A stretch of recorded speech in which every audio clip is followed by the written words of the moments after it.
Sa unang araw ng pagbabalik ng Kongreso mula po sa bakasyon, may sibakan agad na nangyari. Ang casualty, ang chairman ng House Committee on Appropriations, si Congressman Zaldico. At hindi po ito basta-basta. Ang komite sa Appropriations na marahil ang isa sa pinakamahalaga at pinakamaimpluwensyang komite sa buong Kongreso. Dahil ito po ang bubuo ng taon ng budget ng gobyerno.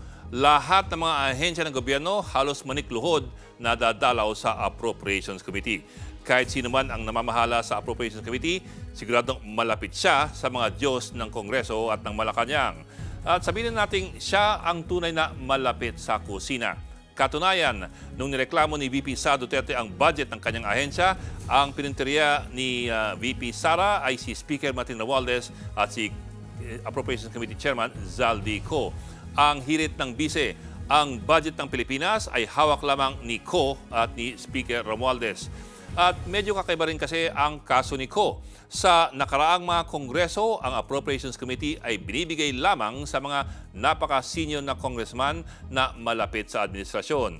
Si Co ay nasa kanyang pangalawang termino pa lamang nang makuha ang Appropriations Committee Chairmanship noong 2022. Wala rin siyang distrito, siya po'y kinatawan ng party list group na Ako Bicol. Isa po siyang negosyante mula sa Albay, pinuno ng SunWest Group of Companies na nasa construction, power generation at real estate. Kaya't parang hindi pa ganon kalalim ang kanyang hugot sa politika. Pero ano pa man, bakit parang biglaang napatalsik sa kulambo itong si Zaldico? Sa unang araw ng sesyon kanina, may naghain ng mosyon na deklarang bakante ang posisyon ni Co bilang Appropriations Committee Chairman. Ang pagdeklarang bakante ang isang posisyon ay katumbasan rin po ng pagsibak sa isang opisyal. At ang mosyon ay hindi galing sa kung sino-sino lamang, kundi sa mismong anak ng presidente na si Congressman Sandro Marcos. Ang tanong tuloy ng ilan, meron ba itong ibang ibig sabihin? Isang oras matapos siyang masibak sa katungkulan, naglabas si Co ng sariling pahayag. Kusa raw siyang nagbitiw dahil sa ilang pressing health concerns. Yun lang, kahit si Congressman Benny Abante, ang co-chairperson ni Co sa Appropriations Committee, ay nagulat sa kanyang pagkakatanggal at mukhang nagulat din sa kanyang umunong pressing health concerns. Ito pa ang isang paramdam, ang sabi ni Co sa kanyang pahayag na he serves lamang at the pleasure of the majority. So mukhang hindi na ito pleasure ng majority o ng liderato. Saan sumabit si Co?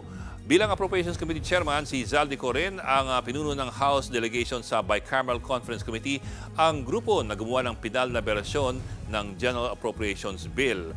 Kung tanda po ninyo, sa BICAM nangyari ang maraming milagro sa budget gaya po ng paglobo ng Public Works budget ng 288 billion pesos at ang pagbawas ng pondo ng maraming social services gaya po ng DSWD, edukasyon, agrikultura at ang PhilHealth. Samantala, pinasok naman ang 26 billion pesos na pondo para sa AKAP, ang ayuda para sa kapos ang kita na hinala ng marami ay pork barrel lamang ng mga congressman at mga senador. Lahat po ng mga ito naging sobrang kontrobersyal at kinailangan ng damage control ng Malacanang. Nag-line veto ang Pangulong Marcos sa halos 200 bilyong piso na mga proyekto. At sa huli, mukhang si Co ang unang nalaglag dahil sa sigalot sa budget. Ang hindi lamang pumalinaw kung meron pang ibang malalaglag. Mga kapatid, Ed Lingaw po, maging maalam at may pakialam sa mga napapanahong balita sa ating bansa.